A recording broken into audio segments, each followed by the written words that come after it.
What does it mean to write your own story?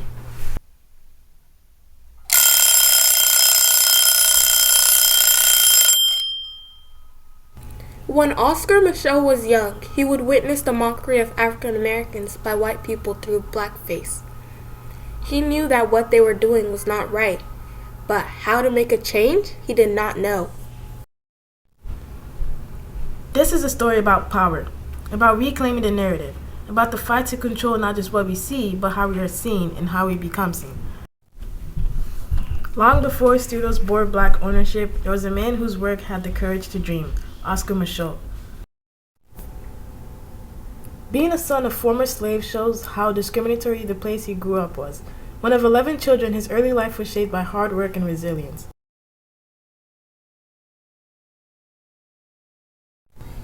As he grew older, all these discriminatory acts were a nuisance. He knew he could change it, though. Later in 1917, he decided to start making his own films, which opposed what white people had portrayed of them before. He moved to Chicago to begin his journey. In Chicago, Oscar took on various jobs, even working as a Pullman porter, a prestigious job for African American men at the time, all while nurturing a deep love for storytelling and literature. He knew he was not destined to be a Pullman porter, though. His experiences would fuel his writing, leading him to publish novels that spoke to the black experience in America. But Micheaux wanted more. He wanted to show those stories.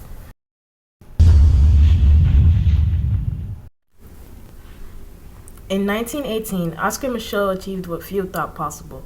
He founded the Micheaux Film and Book Company, later the Micheaux Film Corporation, but the path to ownership was anything but smooth.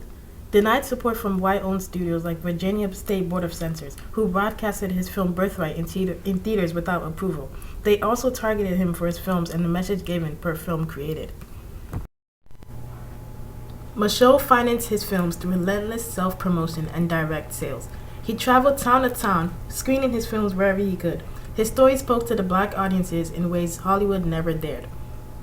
Micheaux faced censorship because his films faced criticism for their raw portrayal of the realities of black American life and were unfairly covered by the media, which focused on his skin color. This criticism, however, adds depth to his story, as his films were groundbreaking and politically charged responses to the racist stereotypes of the era. He boldly depicted the true black experience in America, highlighting injustices such as lynching, job discrimination, and segregation. In an industry designed to shut him out, Micheaux carved a path, producing over 44 films that challenged stereotypes and empowered black voices. Although he had rights now, he also had responsibilities. Micheaux's mission was clear: to represent the complexities of black life, to confront racial injustice, and to inspire his community to dream beyond limitations. He carried the weight of being both a storyteller and a trailblazer, knowing that every frame mattered. But to do this, he had his own unique way, through films, though many people doubted him in the end. Each of Micheaux's films carried a message. Within Our Gates was a direct response to the racism of The Birth of a Nation, exposing America's dark truths. In a clip of Micheaux's second most popular film, Within Our Gates, it shows a black man named Ned talking with his white quote-unquote friends about the Negro's right to vote. Handing Ned the newspaper, one of his friends proceeds to say, "We are all in favor of your people, but we can't be having Negroes voting."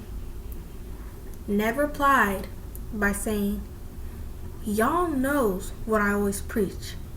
This is a land for the white man, and the black folk got to know their place." Well, clearly, as you can see, it's perfectly fine for all of society and his own community to be against African Americans as a whole, as even Ned, a colored man himself, finds himself agreeing with his white quote-unquote friends, saying that Negroes should not be able to vote. After the newspaper scene, Ned leaves, feeling ashamed of the kind of conversation he had just taken a part of, and knows that what he said was wrong and absolutely unacceptable. In his fourth movie, The Symbol of the Unconquered, Iris Hall, or Eve Mason, as she's in the movie, who also happens to appear in many more Oscar Micheaux or Micheaux Film Corporation movies. In The Symbol of the Unconquered, Eve goes to her late grandfather's homestead with the help of a black man named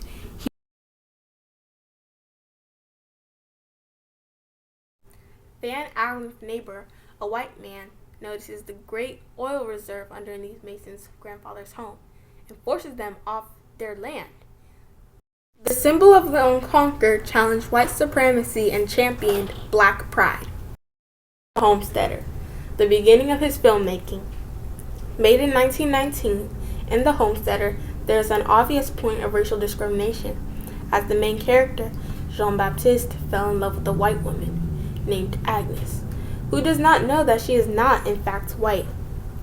In his time, it was an abomination for a black man and a white woman to love each other.